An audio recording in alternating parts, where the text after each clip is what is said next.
Exactamente, está de tu lado, es el equilibrista, es igual a vos, es Federico Andajassi.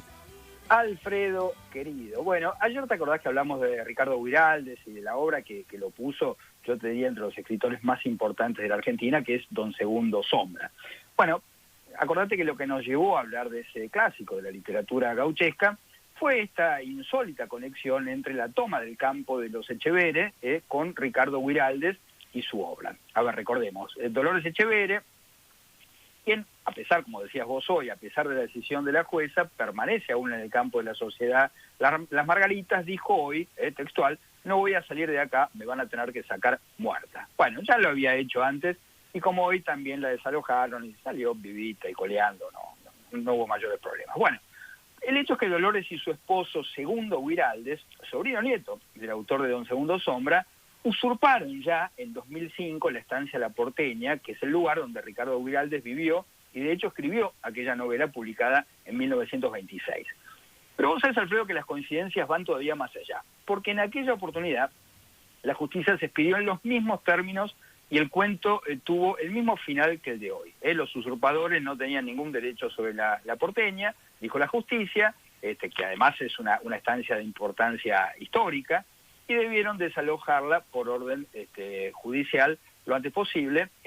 Bueno, eso fue en 2005 y hoy se repitió ese cuentito.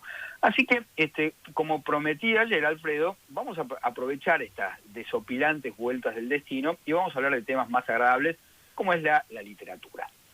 Ayer comentamos que el personaje de Don Segundo Sombra estuvo inspirado en la realidad, en un peón que existió, que trabajó en La Porteña, en aquella estancia, para la familia Guiraldes. Se trataba de Segundo Ramírez, y entonces Don Segundo Sombra presentó un gaucho, a ver, yo te diría que era como el modelo antagónico del Martín Fierro, ¿no?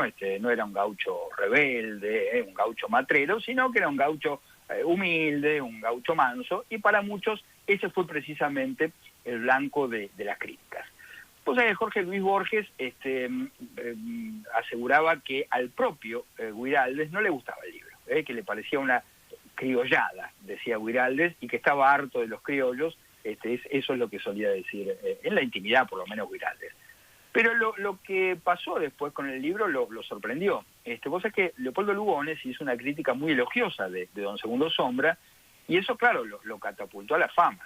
Y un poco a su pesar, a pesar del autor, Don Segundo Sombra, bueno, tomó un destino propio e independiente. Y Borges cuenta que un día le preguntó a Guiraldes por qué usaba en su texto palabras como pampa y gaucho, que vos sabés que no son conceptos que usen los gauchos, los hombres de campo.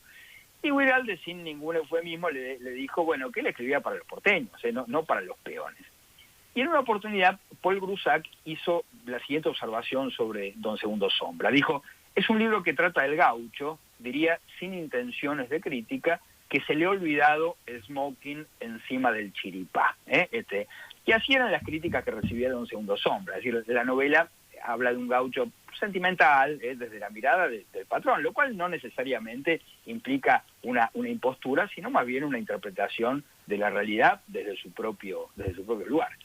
Y Ricardo Guiraldes tuvo que ver con otro hecho fundamental para la literatura argentina, porque vos sabés que además de ser el padre de Don Segundo Sombra, fue, ¿cómo decirlo?, el padrino del juguete rabioso.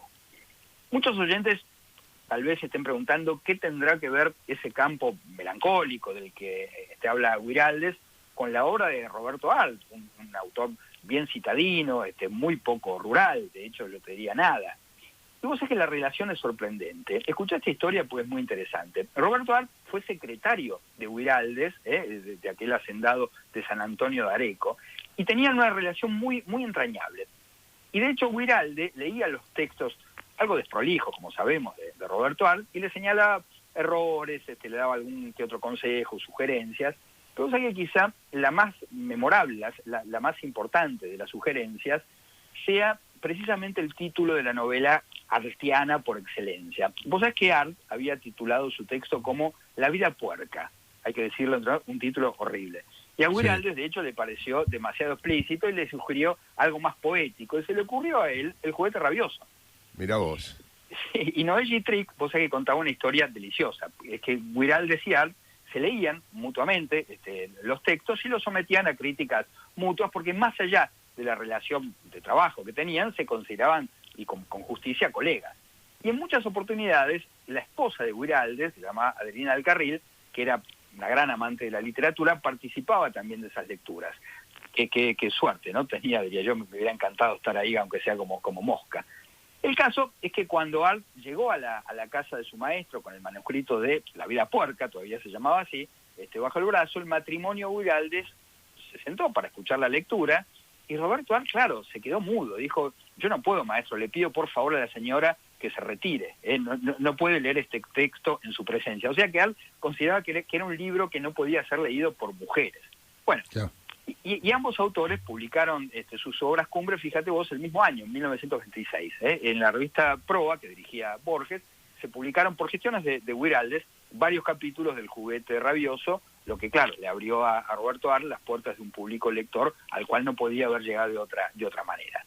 Año 1926, Don Segundo Sombra y el Juguete Rabioso, Ricardo Guiraldes y Roberto Art. Y a mí, la verdad que me impresiona solamente pensar la producción literaria de la Argentina de aquellas épocas y del país, ¿no? Porque la verdad que de Don Segundo Sombra a esta novela triste y oscura que se está escribiendo en Entre Ríos, y yo te diría en varias provincias del país, hay un abismo, hay un país, o había un país floreciente, y un país que poco a poco se va marchitando. Con la firma de Federico Andajasi. Le doy mi palabra por Mitre.